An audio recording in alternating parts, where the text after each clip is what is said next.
ایک بات کر کے آگے بڑھوں گا. اللہ اللہ سیدہ فاطمہ کی منقبت پڑھتے وقت ہمیں خیال ہوتا ہے اگر کعبے سے تشبیہ دوں تو کس منہ سے تشبیہ دوں, اس لیے کہ جی نہیں بھرتا. اگر حرم سے تشبیہ دوں کس منہ سے تشبیہ دوں کیونکہ جی نہیں بھرتا. جنت سے تشبیہ دوں تو کس منہ سے تشبیہ دوں کیونکہ جی نہیں بھرتا. حتیٰ کہ عرش سے تشبیہ دوں تو کس منہ سے تشبیہ دوں, جی نہیں بھرتا. وجہ کیا ہے؟ وجہ یہ ہے غلو نہیں, ہم غالی لوگ نہیں ہیں, ہم اہل سنت ہیں.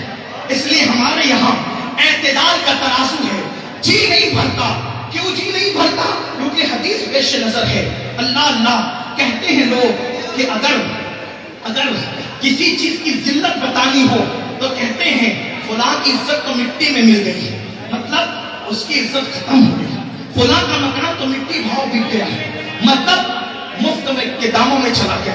مٹی سے جس کو تشبیہ دی سمجھ لیا کہ اس کا بیڑا غرق ہو گیا. لیکن قربان اب آؤ ذرا وہ مٹی کو, کون سی مٹی؟ جو مٹی میرے نبی کی جسم اتھر سے مس ہو جائے. ہمارے بزرگوں نے لکھا, امام قسطلانی ہو, امام زرقانی ہو, امام حضرت شیخ عبداللہ محدث دہلوی ہو, کیا لکھتے ہیں کہ قبر انور میں حضور علیہ السلام اس وقت آرام کر رہے ہیں اور حضور کے جسم اتھر سے جو مٹی مس ہو گئی ہے, قبر انور کی جو مٹی حضور کے جسم سے مس ہو گئی ہے, وہ مٹی کا مرتبہ کعبے سے افضل ہے. وہ مٹی کا مرتبہ جنت سے افضل ہے. وہ مٹی کا مرتبہ عرش اعظم سے افضل ہے. اب آپ مجھے بتائیں جو مٹی نبی کے جسم سے مس ہو جائے وہ کعبے سے افضل ہے, وہ جنت سے افضل ہے, حتیٰ کہ وہ عرش اعظم سے افضل ہے. اب آپ مجھے بتائیں میں سیدہ فاطمہ کو عرش کہوں تو کس منہ سے کہوں, کعبہ کہوں تو کس منہ سے کہوں, جنت کہوں تو کس منہ سے کہوں؟ کیونکہ جنت سے افضل وہ مٹی ہو گئی جو نبی کے جسم سے مس ہو گئی, کعبے سے افضل وہ مٹی ہو گئی جو نبی کے جسم سے مس ہو گئی, عرش سے افضل وہ مٹی ہو گئی جو نبی کے جسم سے مس ہو گئی. اب جب نبی کے جسم سے اگر حقیر و ذلیل مٹی مس ہو جائے, حقیر نہیں رہتی, کعبے اور عرش سے افضل ہو جاتی ہے, تو فاطمہ کسی مٹی کا نام نہیں ہے. جب مٹی نسبت پا کے کعبے سے افضل ہے تو فاطمہ کیا ہے؟ بولے فاطمہ تو بدا تو منی, فاطمہ میرے جگر کا ٹکڑا ہے.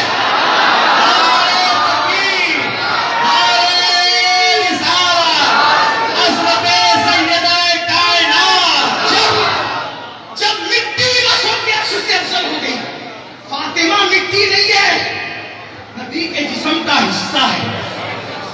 کوئی نبی کے جسم کے برابر کائنات میں کوئی ٹکڑا, کوئی حصہ ہے؟ کوئی حضور کا جسم کے مثال, حضور کا جسم کے مثال آقا نے میری فاطمہ میرے جگر کا حصہ ہے. قربان لیکن آگے بڑھتے ہوئے ایک بات اور سنو, جس کا مرتبہ یہ ہے, جس کا مقام یہ ہے, اس کی زندگی کی نہیں سادہ تھی. 3 مہینے تک گھر میں چولہا نہیں جلا, لیکن کبھی پڑوسی کو بھی خبر نہ ہوئی کہ سیدہ کے گھر میں چولہا نہیں جلا. یہی اہل بیت کی خصوصیت ہے, یہی اہل بیت کی خاصیت ہے. یہاں پر ہماری مائیں اور بہنیں بھی ہوں گی, اگر نہیں ہوں گی تو ان تک بات اللہ کرے پہنچے گی. جن کو یاد ہے نا یہ تقریریں,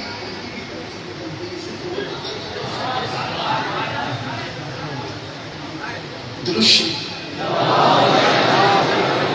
اللہ محمد صلی اللہ علیہ وسلم, نحن عباد محمد صلی اللہ علیہ وسلم. راز کرنا زندگی کیا ہے؟ سادہ سی زندگی. 3 مہینے تک کبھی پڑوسی کو بھی خبر, اور سائل اور فقیر آیا, کچھ دینے کے لیے نہ تھا, کبھی مسلح اٹھا کے دیتے, کبھی دوپٹہ اٹھا کے دیتے, کبھی بچوں کے کی چیزیں گروی رکھ کر کے دیتے. یہاں پر میں عرض کرنا چاہتا ہوں, اگر سیدہ چاہتی تو روزانہ گھر میں جنت سے کھانا آتا. سیدہ چاہتی روز جنت کا لباس آتا. آخر غربت میں اور اس قسم کرسی میں زندگی گزارنے کا فلسفہ کیا ہے؟ تاکہ سیدہ ہماری قوم کی بیٹیوں کو ایک پیغام دیتے ہیں. اتنے بڑے باپ کی بیٹی رہ کر جب میں فاقہ کرتی ہوں اور پیمن کا لباس پہنتی ہوں تو تم پر کبھی یہ وقت آئے تو کبھی کسی کافر کی دولت سے متاثر ہو کر اس کے ہاتھ میں اپنا ہاتھ دے کر اس کے ساتھ بھاگنے کی کوشش مت کرنا، بلکہ چادر میں پیون لگا کر لوگوں سے کہنا وہ اور جگہ ہوگی جہاں چادروں میں پیون عیب ہے. ہمارے مذہب و مسلک میں پیون والی چادر سیدہ فاطمہ کی سنت ہے. فاطمہ نے پیون والی چادر پہن کر ہماری بیٹیوں کی غربت پر اپنی سنت کی چادر ڈال دی ہے، اپنی سنت کا پردہ ڈال دیا ہے تاکہ کوئی مذاق نہ اڑائے. آؤ میری بہنیں اور بیٹیاں اگر سن رہی ہیں یا آپ بھی سن رہے ہیں تو میں آپ سے گزارش کرتا ہوں، حالات بگڑتے جا رہے ہیں. کل کی ہماری بیٹی کی شان یہ تھی اگر اس کو کوئی نوجوان دیکھ کر چمکار دیتا تو وہ لڑکی رات پر سو نہیں پاتی تھی. آخر کسی نے مجھے دیکھ کے چمکار کیسے دیا؟ لیکن سیریلوں کی لعنت، پکچروں کی لعنت، ماں باپ کی لاپرواہی، بھائی کی لاپرواہی آج ہماری بیٹیوں کو اس راستے پر ڈال چکا ہے کہ روزانہ اخبار کی سرخیوں میں کہیں آتا ہے کہ کسی مسلم بیٹی نے کسی مشرک کا ہاتھ پکڑ لیا ہے، کسی کے چیز دولت کے نشے میں آ کر کے معاذ اللہ وہ اسلام سے کوسوں دور چلی گئی ہے. آؤ میں تمہیں پیغام دیتا ہوں، صرف اپنا داڑھی رکھ لینا کافی نہیں، اپنا کرتا پاجامہ پہن لینا کافی نہیں، اپنا نمازی بن جانا کافی نہیں، اپنے پورے گھر میں سنتوں کا ماحول قائم کرنا ہوگا، شریعت کا ماحول قائم کرنا ہوگا. اللہ جانتے ہیں آپ میرے آقا غیب نبی مصطفیٰ جان رحمت صلی اللہ علیہ وسلم نے فرمایا جس گھر کی عورتیں بے پردہ بازاروں میں گھومتی ہوں اور اس گھر کے مرد طاقت ہونے کے باوجود اس کو منع نہیں کرتے، اس کو روکتے نہیں، وہ مرد دیوس ہے، دیوس. اللہ نہ ان کی نمازیں قبول کرتا ہے نہ ان کی دعائیں قبول کرتا ہے. میں پوچھنا چاہتا ہوں آج مسلمان کہتے ہیں مولانا اللہ ہماری دعا قبول کیوں نہیں کرتا؟ کہیں تیری بیٹی کوچنگ کے نام پر دوپٹے کو مفلر بنا کر کھلے سر تو نہیں جاتی؟ کہیں تیری بیٹی کالجز کے اندر بے پردہ مردوں کو چہرہ دکھاتے تو نہیں پھرتی؟ یاد رکھنا اسلام تعلیم کا مخالف نہیں ہے، اسلام تعلیم کی مخالفت نہیں کرتا.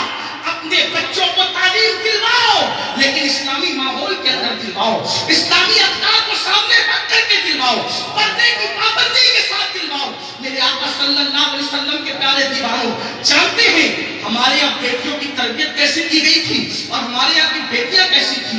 ایک مرتبہ کا واقعہ ہے، 14-15 سال کی ایک لڑکی کو اس کی ماں کہتی ہے بیٹی جاؤ اور جا کر کے بازار سے کوئی سامان لے کر آ، گھر میں کوئی نہیں بیٹا اس لیے آج تمہیں جانا ہوگا بازار.